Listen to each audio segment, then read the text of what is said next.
அடே tech pass, இது உனக்கே நியாயமா? நியாயமா?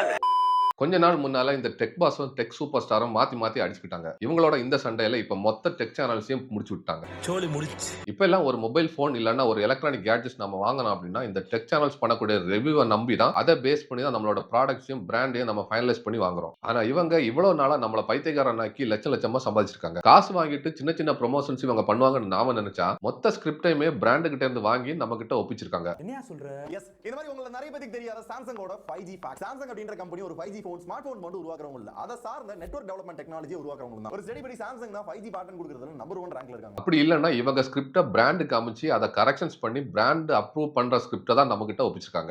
என்னங்க எனக்கு ஒண்ணுமே புரியல. அதுதானப்பா எனக்கும் புரியல.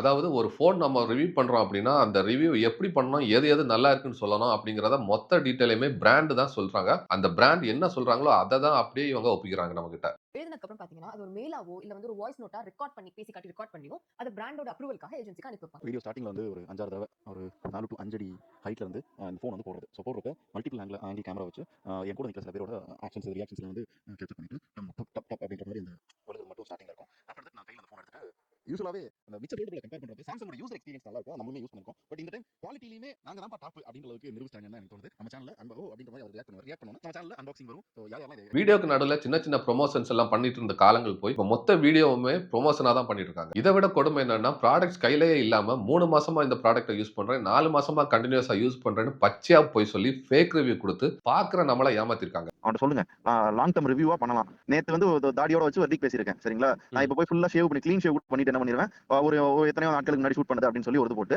நடுவில் கொஞ்சம் தாடி இருக்க மாதிரி வச்சு அடுத்து நிறைய தாடி இருக்க மாதிரி அப்படின்றப்ப லாங் டர்ம் ஒரு ஃபீல் வந்துடும். ஓகேங்களா, அதை ஈஸியா நம்மளால கன்வே பண்ணிட முடியும். ரொம்ப நாளா நான் ஃபிளிப் வந்து யூஸ் பண்ணிட்டு இருக்கேன். இதான் நல்லா இருக்கு நான் சொல்றேன். லைட்டா தெரியுது, 4 மாசம் யூஸ் பண்ண போன்ல, நீ 4 மாசம் யூஸ் பண்ண அப்ப தெரியும். போன் வயர் பிஞ்சு ஒரு வாரம் ஆச்சு.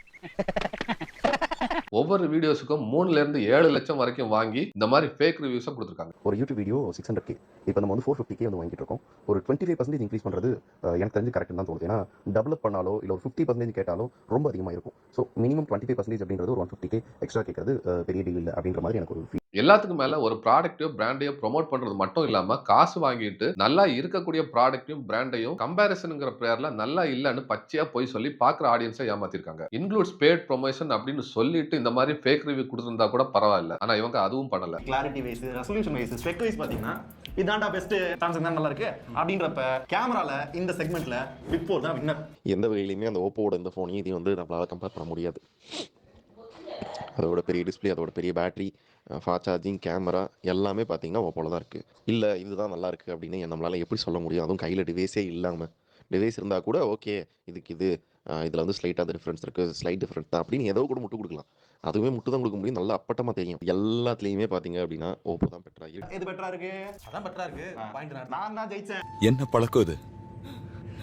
என்ன பழக்கம் இது? டெக் பாஸுக்கும் டெக் சூப்பர் ஸ்டாருக்கும் நடுவில் நடக்கிற இந்த சண்டையில டெக் சூப்பர் ஸ்டாரை காலி பண்ணணும்னு டெக் பாஸ் மொத்த எவிடன்ஸையும் சிட் ஃப்ரீக்வன்சி சேனலுக்கு கொடுத்தா அவங்க பேக்ரவுண்ட்ல நடக்கிற எல்லா பித்தலாட்டங்களையும் எக்ஸ்போஸ் பண்ணி மொத்த டெக் சேனல்ஸையும் முடிச்சு விட்டாங்க.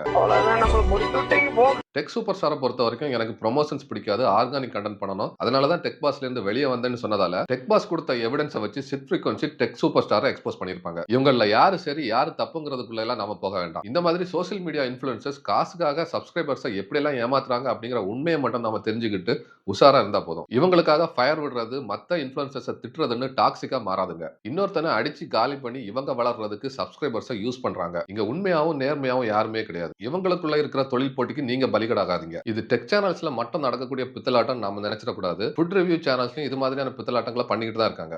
புதுசா ப்ராடக்ட்ஸை கார்டுகள்ட்ட இருந்து வாங்கியிருக்க, நல்லா இருக்கு நீங்களும் வாங்குங்க, லிங்க் தரேன்னு ப்ராடக்ட்ஸை ப்ரோமோட் பண்ணக்கூடிய அஃபிலியேட் மார்க்கெட்டிங் பண்ற சேனல்ஸ்க்கு பின்னாடியும் இந்த மாதிரி ஃபேக் ரிவ்யூஸ் நடக்கிறதுக்கு வாய்ப்பு இருக்கு. இப்ப சிட் ஃப்ரீக்வன்சி மொத்தமா எல்லாத்தையும் எக்ஸ்போஸ் பண்ணி விட்டுட்டாங்க. இதுக்கு மேலேயும் இவங்க சப்ஸ்கிரைபர்ஸை ஏமாத்த மாட்டாங்கன்னு எந்த கேரண்டியும் கிடையாது. பெய்டு ப்ரொமோஷன்ஸ்க்கு பெய்டு ப்ரொமோஷன்ஸ்னு மென்ஷன் பண்ணுவாங்களான்னு நம்மளால சொல்ல முடியாது. பாக்குற நாம தான் உஷாரா இருக்கணும். இதுக்காக டெக் சேனல்ஸையும் ப்ராடக்ட்ஸ் ப்ரொமோஷன் பண்ணக்கூடியவங்களையும் கடிச்சு கொதறது, அவங்க மேல வன்மத்தை காட்டுறதெல்லாம் தேவையில்லாதது. சும்மா ஹாபியா சேனலை ரன் பண்ணும்போது இவங்க எத்திக்ஸோட ஆர்கானிக் கண்டென்ட் போட்டவங்க தான். எப்ப இவங்க எல்லாம் ஒரு ஆபீஸ் போட்டு எம்ப்ளாயிஸ் ஹையர் பண்ணி சேலரி கொடுத்து அவங்களோட சேனலை ஒரு பிசினஸா கன்வெர்ட் பண்ணாங்களோ அப்ப இருந்தே அவங்களுக்கு காசு தான் ரொம்ப முக்கியம்னு ஆயிப்போச்சு. பிசினஸ் அப்படின்னாலே இவங்களோட மைண்ட் ப்ராஃபிட் அண்ட் லாஸ் கால்குலேஷன்ல தான் வேலை செய்யும். அதுதான் நேச்சர். எத்திக்ஸ் எல்லாம் செத்து போயிடும். ஒரு சிலர் விதிவிலக்கா இருக்கலாம். நாம தான் இப்படி எல்லாம் இருக்குன்னு தெரிஞ்சுக்கிட்டு ஏமாறாம கவனமா இருக்கணும். இங்க யாருமே கை காசை போட்டு ப்ராடக்ட்ஸ் வாங்கி பார்க்கக்கூடிய சப்ஸ்கிரைபர்ஸ்க்காக ரிவ்யூ பண்ண மாட்டாங்க அப்படிங்கிற உண்மையை நாம புரிஞ்சுக்கணும். என்ன திட்டம் போட்டு நீ திருடாது